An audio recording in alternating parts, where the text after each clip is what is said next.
Somewhere in a fab outside Wuhan, an engineering team filed the split that broke a decade of assumptions. YMTC moved from 160 layers to 270 in a single product generation. Samsung covered roughly the same vertical distance across multiple cycles, each one requiring deep process refinement, new etch chemistry, incremental tuning of a method that was already running near its physical limits. YMTC skipped the increments. It changed the method. The question the race just opened is whether the pacer can reset its tempo when the challenger is no longer running the same course. That question has a sharper edge than it sounds. A new layer count is a scoreboard update. A new bonding architecture that produces that layer count faster than the incumbents' roadmap anticipated is a change in cadence. This race is about whose stacking clock is running faster, not who has the larger number on the board today. And the mechanism at the center of that cadence shift is a single physical object, the hybrid bonding interconnect, a copper-to-copper wafer-level join that fuses logic and memory, dies face-to-face at sub-micron pitch. That joint is how YMTC got to 270. It is also the subject of a patent inversion that nobody in the coverage cycle seemed to lead with. And it is the object whose factory floor performance at real production volume remains the unresolved question that determines whether this split holds all the way to the finish line. Start with what Samsung actually built. Three-dimensional NAND stacking is not a new concept, but executing it at competitive yield and volume required Samsung to solve a problem that gets harder with every generation. Drilling a hole straight enough, clean enough, and electrically uniform enough through an ever taller tower of alternating material layers. Moving from 64 layers to 128, then from 128 to 176, then into the 200s. Each increment demanded refinement of deep reactive ion etch chemistry, tighter control of cell isolation at punishing aspect ratios, and materials engineering at the edge of what deposition tools can reliably do. Each major jump took Samsung roughly a product cycle, is measured in 1 to 2 years per significant step. That pace was not a failure. It was the pace of a process being pushed to its physical ceiling by the team that had been running it longer than anyone else. The ceiling is the relevant concept. Think of a conventional monolithic NAND stack as a shaft being drilled from the surface down, with the drill bit the width of a strand of protein, 2 kilometers deep. At some depth, the shaft starts to deviate from vertical. The walls start to taper. The contacts at the bottom, the ones that need to carry a clean electrical signal, start to degrade because the aspect ratio of the whole has exceeded what the etch process can reliably maintain. Samsung has been pushing that drill deeper for years. The process refinements that got it to the high 200s are genuine engineering achievements. They are also approaching a regime where the next increment costs more process development time than the previous one. YMTC's hybrid bonding approach does not push the drill deeper. It stops drilling a single shaft and builds the sections separately.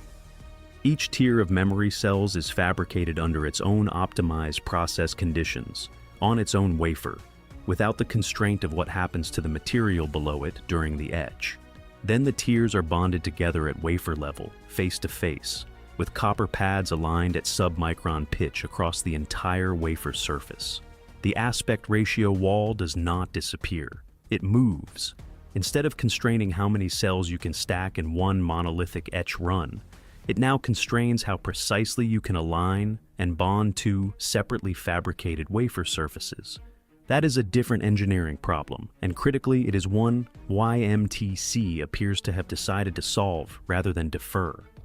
The result, by the company's own account and as cited in industry coverage, is the 160 to 270 layer jump inside a single product generation. No independent volume benchmark has confirmed the yield behind that number, a point that becomes the center of the honest break later. But the architectural mechanism is documented, and the layer count is reported. Samsung took multiple product cycles, measured in years, to cover the distance from the hundreds to the high 200s on the layer stack. YMTC's clock reads 1 generation, 160 to 270 by substituting the construction method rather than extending the existing one further. The gap that looked like a multi-generation lead compressed inside one product cycle. And the field assumed Samsung's pace was the pace. The first split says otherwise. But a single layer count, even a dramatic one, could still be a one-time result on a favorable process run. The second leg is where the question moves from whether YMTC got to 270 to whether it owns the technique that gets there. Patent counts in a nascent technology domain are not a guarantee of commercial success, but they are a reliable signal of where a company placed its bets, how early it placed them, and how deliberately it built the surrounding intellectual property estate. In hybrid bonding for NAND, the signal is unusually clear. Reports citing industry analysis suggest Samsung and SK Hynix together hold roughly 94 hybrid bonding-related patents in this domain. YMTC's claim position, per company statements and industry reports, is 119. The challenger holds more of the bonding playbook than the two incumbents combined. Owning 119 patents in hybrid bonding for NAND is not like holding a patent on a cosmetic feature. It is closer to holding the core patents on a new class of fastener that the construction industry is about to standardize on. When the field converges on your method, your intellectual property position stops being a defensive perimeter and starts being structural.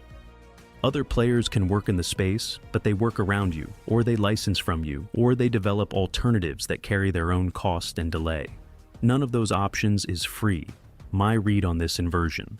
It did not happen by accident, and it did not happen through filing speed. YMTC appears to have committed to hybrid bonding as a core architecture early, before Samsung had full commercial incentive to do the same, because Samsung was still winning with the conventional approach. That is the structural dynamic that produces a patent lead like this. The incumbent optimizes the known method because the known method is profitable.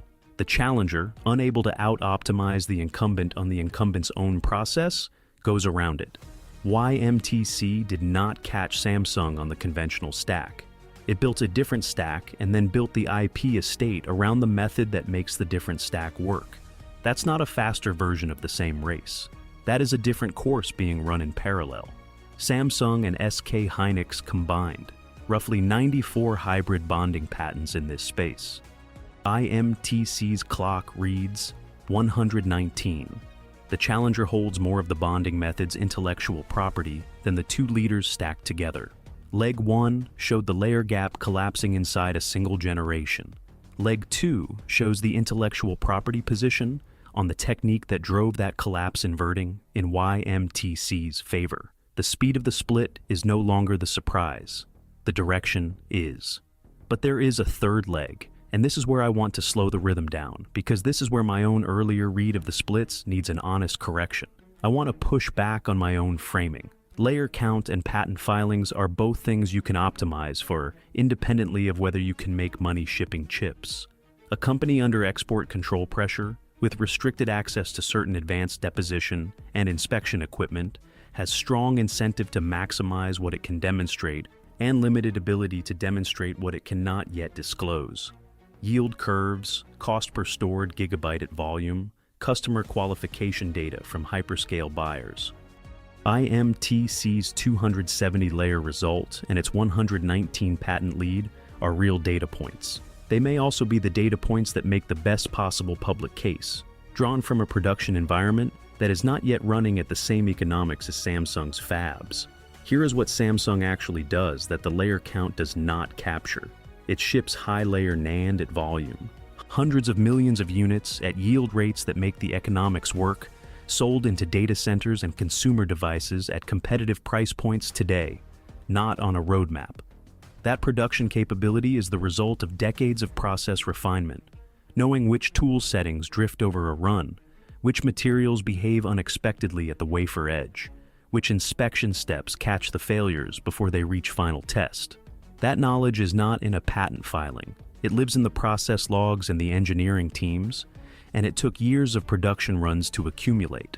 Hybrid bonding at advanced pitch introduces a yield challenge of its own. Imagine pressing two mirror-polished copper surfaces together across an area the size of a dinner plate, with contact bumps no larger than a few hundred nanometers and needing every single contact point across that entire surface to make a clean electrical connection simultaneously. In one bond step, one dust particle, 1 microscopic warp in the wafer surface, 1 temperature excursion during the bond anneal. Any of these produces a failed bond across a portion of that area. At the densities YMTC is targeting, a bond failure is not a reworkable defect. It is a dead die. Yield at this level of precision is not assumed from the architecture. It is earned wafer by wafer, across thousands of production runs, on equipment that YMTC's export control environment is actively complicating. Reports suggest YMTC has faced production constraints tied to restricted equipment access. The specific production impact is analyst inference, not disclosed data. But the direction of the constraint is documented policy. The tools that help characterize bond interface quality, that help diagnose yield loss at sub-micron pitch, are among the categories subject to export restrictions. That does not mean YMTC cannot yield the process. It means the path from demonstrated layer count to volume economics is longer and more uncertain than the headline number suggests. Samsung, shipping mature high-layer NAND at production, yield and volume profitably today. YMTC's clock reads a headline layer number and a patent lead that have not yet been tested against a full production run at competitive yield. This split does not compress. It may be widening. The honest synthesis holds both readings without forcing them to resolve. YMTC's pace shift on the technical dimension is real. The hybrid bonding architecture is not a press release. It is a fundamentally different construction method, and the intellectual property estate around it represents years of deliberate investment that the challenger built before the incumbents had full incentive to compete in the same space. If the yield challenge is solvable, and hybrid bonding has been solved at yield and advanced packaging contexts, then YMTC's intellectual property position translates into a durable pace advantage. It iterates on a technique it owns more of than its competitors, and it runs that leg with less friction than Samsung runs it. The Mirage case assumes the architecture will not yield at scale. The real case says it yields as the process matures, and when it does, YMTC's position means it runs faster on a track it helped design. The variable that determines which reading is correct is one number that is not yet public. Volume yield on the hybrid bonding interface at YMTC's target density, at competitive cost per gigabyte, in a production environment under equipment constraint. That number is not on a datasheet. It will surface only one way. 12 months out, Samsung's clock does not stop. It keeps producing revenue, refining its etch process on mature nodes, and qualifying product into new customer platforms. Reports suggest Samsung is also investing in bonding-adjacent architectures, which means the intellectual property gap in this domain may begin to close, though not within 12 months. Samsung's commercial position is not threatened by YMTC's announced layer count. It is threatened by YMTC's announced layer count, if and when that count is backed by production economics that can compete on price. YMTC, over the same period, will almost certainly post further headline layer counts and likely expand its patent portfolio. The export control environment does not resolve in 12 months. Based on the documented policy direction, it more likely tightens. That pressure does not invalidate the architecture. It does extend the timeline between the technical result and the commercial result. My call, the pace shift is real. The hybrid bonding architecture and the intellectual property position behind it represent a genuine change in cadence, not a one-time demonstration. But the commercial clock, the one that counts yielded gigabytes per dollar leaving a factory, is still Samsung's race to lose. YMTC needs one more split. It needs to show that the technique that worked on the demonstrated stack works on the production floor at volume. The only independent benchmark that matters is not the next layer count YMTC announces. It is the first time YMTC's 270-layer product appears inside a device you can buy at a price that signals healthy factory yield. That is the number no datasheet can manufacture. That split, when it comes in, resolves the race. Until then, the hybrid bonding interconnect, the copper-to-copper joint at the center of YMTC's stack, remains the single most important object in the NAND contest. It is why the split compressed. It is also why the break exists. Every layer count headline from here is a claim about that joint. The split YMTC just posted changed what the gap means. It did not yet change who ships the chips. The number that resolves this race is not the next announced layer count. It is the first time YMTC's product shows up at volume, in finished devices, at a price that tells you the factory economics are real. When do you think that split comes in? Drop your read in the comments. And if this kind of timing booth analysis is what you come here for, the subscribe button keeps you in the race.